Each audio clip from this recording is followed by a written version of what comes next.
Welcome to our forum discussion on the roots of prejudice. We'll be talking about what our prejudices are, where they came from, how they're nourished, and perhaps even how to get rid of them. Let me introduce you to the 4 student participants in today's discussion.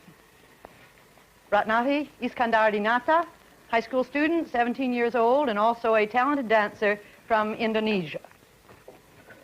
From Japan, Yoriko Konishi, whose lovely voice you've just heard. From time to time, we like you to get a sense of what we do in all those times when we aren't having serious discussions.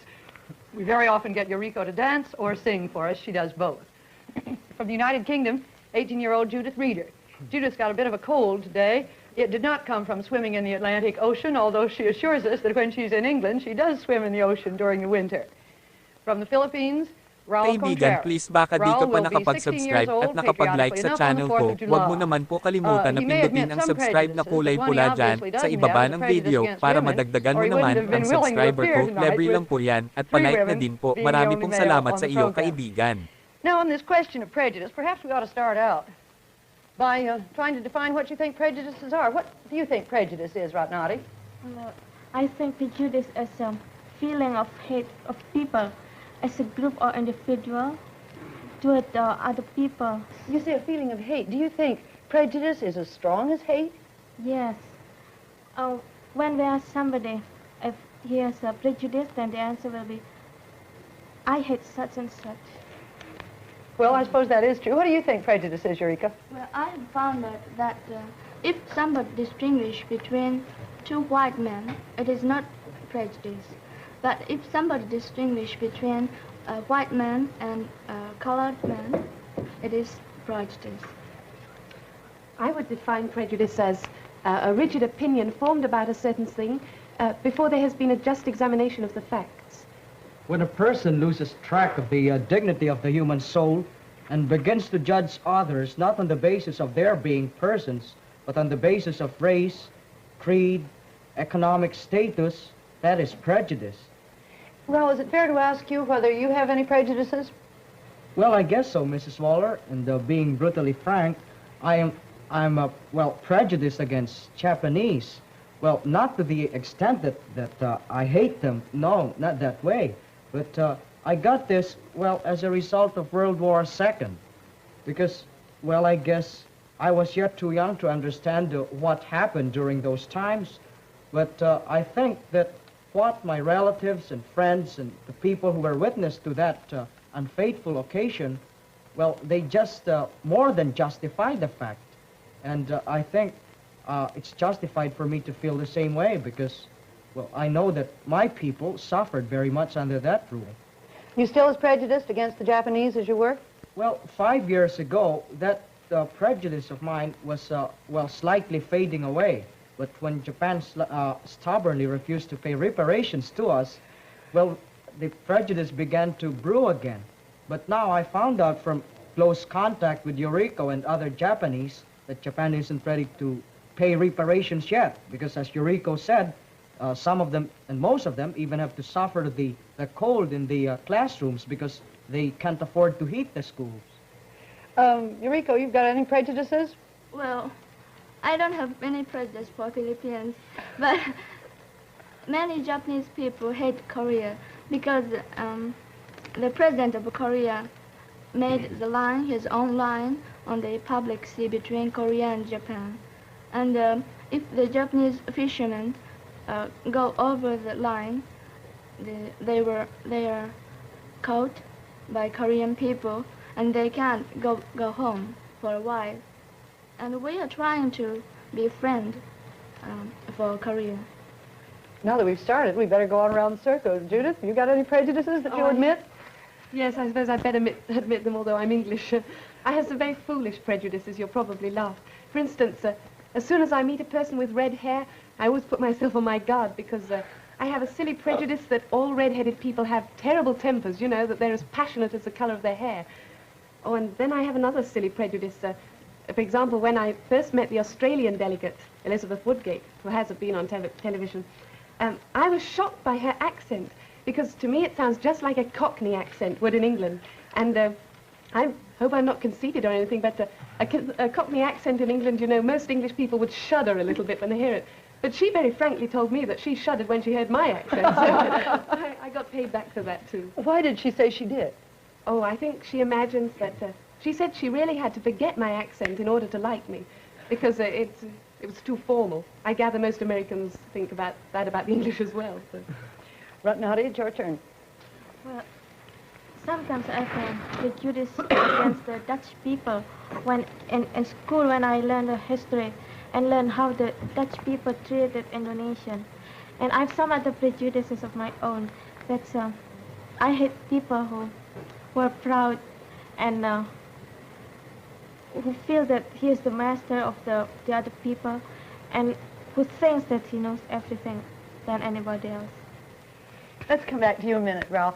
Are there any prejudices in the Philippines between groups of people?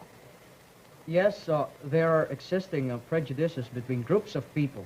As a matter of fact, most of us still, well, are prejudiced against a group of hybrids, those who have more Spanish blood than Filipino blood in them, and we term them as mestizos. Well, these incidents, usually occur in the schools. As you know, I'm in a school run by Spanish monks, and we have a lot of we have a lot of those of that group studying in our school, and usually they are favored.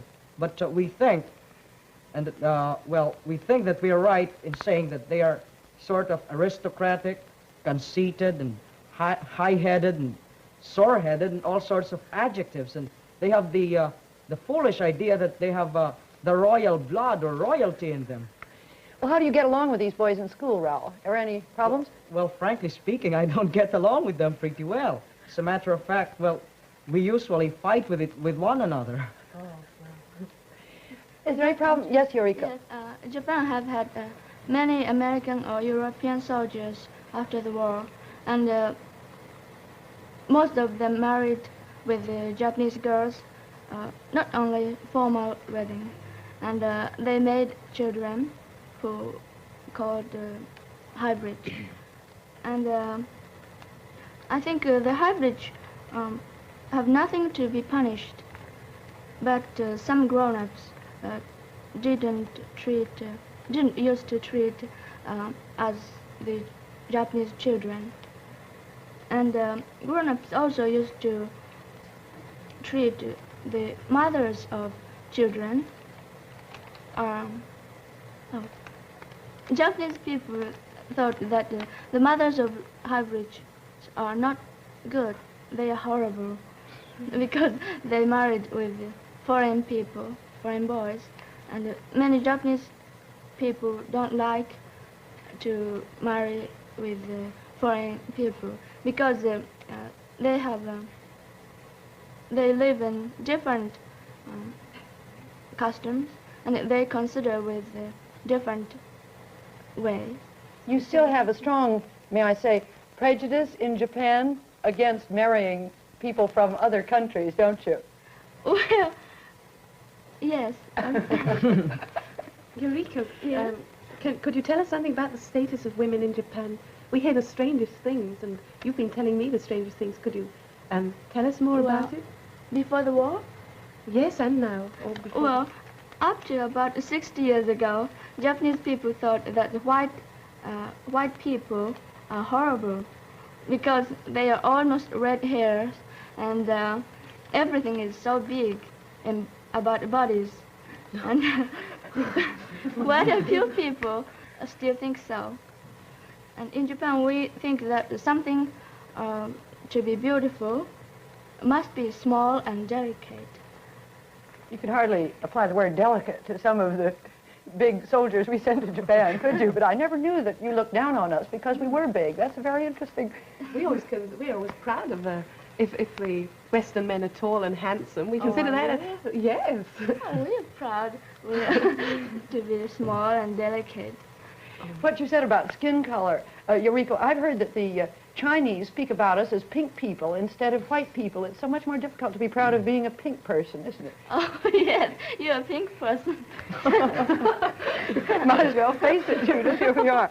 I feel scarlet. Ratnati, let's get... Yes? Judith. Judith, since British has so many colonies and, well, let's say, nearly all over the world, how do you feel towards the people in the colonies? Do you have some prejudice? No, I personally don't have any prejudice, at least I hope I don't, but I know that a lot of Europeans think of the Asians, for example, as rather lazy. I don't mean to be rude, but that used to be the impression we had. You know, when we started our colonization, we thought we were doing good to you. I know that you disliked, for example, in Indonesia, you disliked the Dutch there, but they probably thought they were helping you. They were not helping us. See, you mentioned that we're lazy. Well, we are not exactly lazy, but they didn't give us a chance, and we didn't get experiments to build our country. Well, Judy, I don't think all Asians are lazy. No, please, you're misunderstanding me. I said that was a general opinion. Maybe not now. I hope certainly not. General opinion, but well, when it's not, it's well, sort of wrong to say that they are lazy. Let's just say that they've got very flat feet that they can't lift them up. Because you've got to consider, for example, the climate in most of the regions in Asia. Well, it's just but natural. You can't just work with all the warm climate around you. Of course, you'd always feel like fanning yourself, or going to an air-conditioned theater or something else where it's cold. Is there not only this difference of climate that explains a difference in tempo, but is there a difference in philosophy, too, that perhaps we in the West haven't appreciated, I wonder? Well, as far as I know it, and, well, I think you've mentioned it in this program, that Indians think that they should never soil their hands. And in the Philippines, I must admit that, well, we're sort of inclined to get white-collar jobs and swivel chairs. Most of us do, especially the new college graduates. We don't want to work with our hands. We want to have, well, big bosses and with pretty secretaries around us. That's the common tendency. Could you give a proof that we are lazy? Oh, gosh, now you put me in a corner. I was trying to give you an example. You criticize the countries which do, you criticize the Dutch, for example, but I know the British, when they started doing their colonization, they tried to help the countries they were in. But you think that we were butting in and taking away your opportunities? Well, yes, I think so. I'll give an example about the Dutch, that we didn't get a chance to be educated, for example. That was when the Dutch were there? Yeah. And do you think if the people in the colony get a chance to get free, you will give them? Do you think? Oh, now we're going right off the subject. See, my friend from Malaya is very glad that Malaya will get the independence next year. She's very proud, and she tells everybody that Malaya is going to be independent next year. Do you think that if you do that to the other places, then you will yes, you'll make them satisfied? Well, we hope it will make them satisfied. Every country wants to be independent. That's only natural. But there comes a point somebody to decide whether they're ready to receive their independence. But I know we could go off on another long argument about that.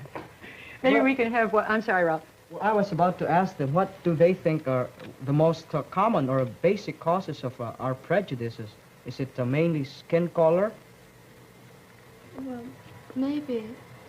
Do you mean for example, taking the American trouble in the South? I guess taking the American side of it, it's just that the white people don't want to mix themselves up with the colored ones. But what about the colored people? Perhaps they don't want to mix with the white people either. Well, what about, since you brought up the American race problem, I'd like to ask you, is it as bad as you thought it was going to be before you came, or is it better or worse?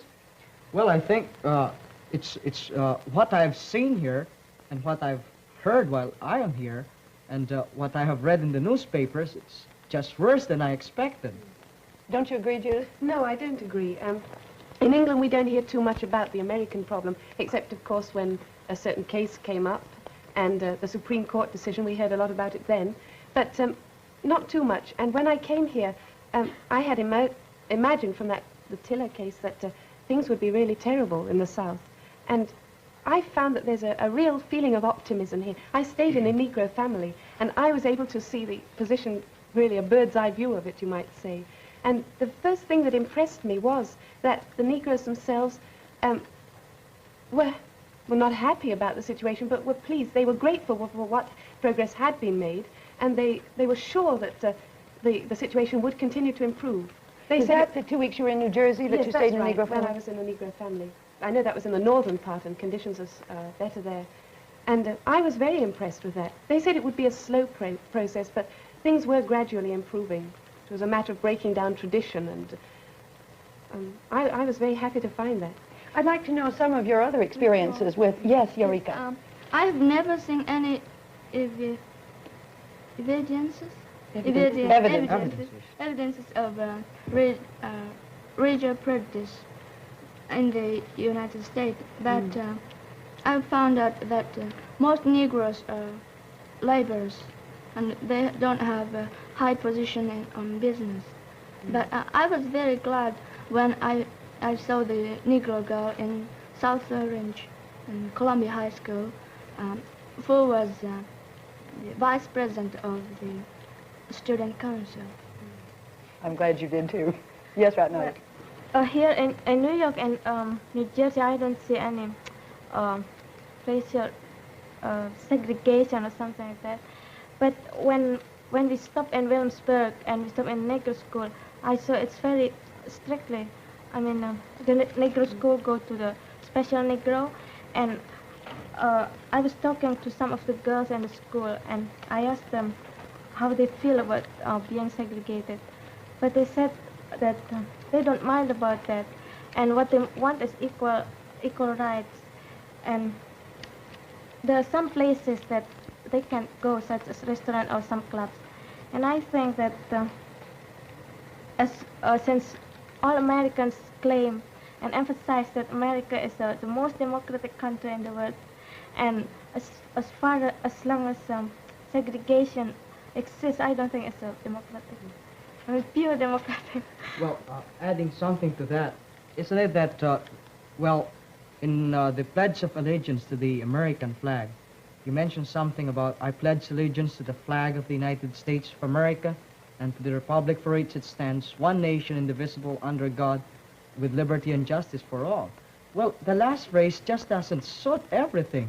I mean, with this segregation problem here and the discrimination against colored people, how in the world could you have liberty and justice for all? And in one of my hospitality periods, I didn't expect that even the kids could carry it that far. I had the, well, privilege, I should say, of attending one of the dances sponsored by one of the civic groups. And I just noticed that, well, it was a big dance floor, and all the white kids were assembled on the left side, and the most, well, shall we say, not strategic part of the ballroom, well, all the colored boys and girls were in there. And I never saw a white boy asking a colored girl for a dance, nor did I see a colored boy asking a white girl for a dance. I had a nasty experience too. When I first arrived here, and I happened to mention to a group of young people that I was going to stay with a Negro family, one of the boys got up and walked out of the room. And I felt awful. I thought, well, we're in the north now, not in the south. And then when we did go into the south, I really came against it pretty hard. We went into this big store, and I was in the ladies' cloakroom, and I was washing my hands, and I was with a group of the eastern delegates, the rather darker-skinned ones like Ratnati. And I was standing a little apart from them, and this lady came up to me, and she pulled me to one side, obviously assuming that I was American, and she said, what are these Negroes doing in here? And I was so cross, and I told her as calmly as I could that I was with them and who we were, and of course her attitude immediately changed. But it gives you such a nasty shock when you come up against it face to face. You read about it in the newspapers, you hear about it, but you don't really realize the significance of it until it hits you in the face yourself. I think the major cause of the prejudice is skin colors, and I think I don't know why, but I think the white people think that colored people have dirty skin, and they don't have progressive culture, So, so the white people are the most great and wonderful person in the world. I think so. On this matter of skin color, if you were here in the summer, you'd see lots of Americans on all the beaches trying to get brown. It's significant. I wonder what that really means. I think we white women have an inferiority complex. The Eastern women and the Negro women have a sort of reputation for being so beautiful. We're a little jealous of them. I guess you just envy us colored people. Yeah, I guess so. Well, is there anything corresponding to that in... Well, I think so, Mrs. Waller, because in the Philippines, it's just funny. There's a common tendency among women, well, those who have a dark complexion, I should say, or just a tanned one, or just a brown complexion. Well, especially these high society matrons. Well, even if they've got already wrinkles on their face, they still want to bleach their skin. Suppose you meet one right now and you say, oh, good morning, and you see that she's just tanned and brown. But after 3 months, you meet the same person, and with the usual society walk, and trying to be very dignified and cultured and everything. And you just notice that her face was is lighter than before. And when you look at her hands and everything up to her arms, well, you'll be likable to exclaim, Holy Moses, because there's a real, very great difference, you see. She's about very light here, but you look at the arms and everything, and the lower part of the body, but gee, it's just a very great difference. It's colored here, but it's very light. Do they really bleach their skins? They do, Mrs. Waller. They What about Japan? Japanese women don't want to change it anyway, do they? Some Japanese women, right, how do you say? Dye their hair red. Really? Yes. They like a red hair, but I don't like it. What about Indonesia? Well, as the Western people try to get darker skin, we try to get lighter skin, where we prevent the sun. I mean, But you're such a nice color now. I don't mind. I think when we go out, then we use long sleeve blouse to prevent from the sun, so we don't get a very dark color skin. Tell me, what are your governments, if anything, doing about problems of prejudice? You've each mentioned some prejudice that exists in your country. What are your governments doing to try to eradicate it? You mentioned the prejudice against hybrids. You mentioned the prejudice against hybrids, too. You haven't told us much about the position of women. Otherwise, by the way, let me ask you right here, are women any freer in Japan now than they were before the war? Well, before the war, there was no democratic, and women belonged to men, and men controlled women in everything. And men had first opportunity to everything. Even getting out of the door, women had to open the door first, and the men passed first. And in the buses or theaters, men take seat first. And if there's no seat, women have to stand up. Oh, I'd love to live in Japan. Oh, but they do that in America and England now. Is it changing at all? Yes, quite changed. And just now women can vote, and women have equal opportunity in everything. Judith, you were talking about your prejudice against Cockney accent a moment ago. Is that still very strong in England, this prejudice of the so-called aristocracy against the Cockney? No, I don't think it's a very serious problem now, especially since the war. You know, this idea that the English speak either with a Cockney accent or else with a very aristocratic accent, that isn't true anymore. And we certainly don't despise people anymore if they speak with that. If you go into the House of Parliament now, you will often hear a North Country accent or a Welsh accent or even a Cockney accent. And we're proud of those kind of people because they are the people who got us through the last war, and nobody would dare say anything against them. In fact, it's the aristocratic accent which is the other side of the fence, and people laugh at that nowadays, I'm afraid. In fact, you may think that my accent is a little cultured, but I assure you back in England, I have not quite a Cockney accent, but still an accent. At least you mean to say your schoolmistress would not totally approve of you? Oh, no, I should be corrected. Judith, I hate to think what's going to happen when you go back after 3 months here. So do I. You'll write me about that, won't you? Yes, I wanted to have time to ask you what you thought individuals could do in terms of eradicating prejudice.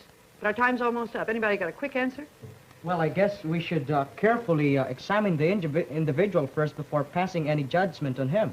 And if we ever pass a judgment, we should be just with it. That's a good note to end on. Thank you, Atnati, Yoriko, Judith, and Raul. Next week, we're going to continue on this subject of prejudice with 4 delegates from Africa, 1 white and 3 colored. The delegates from the Union of South Africa, Gold Coast, Ethiopia, and Nigeria.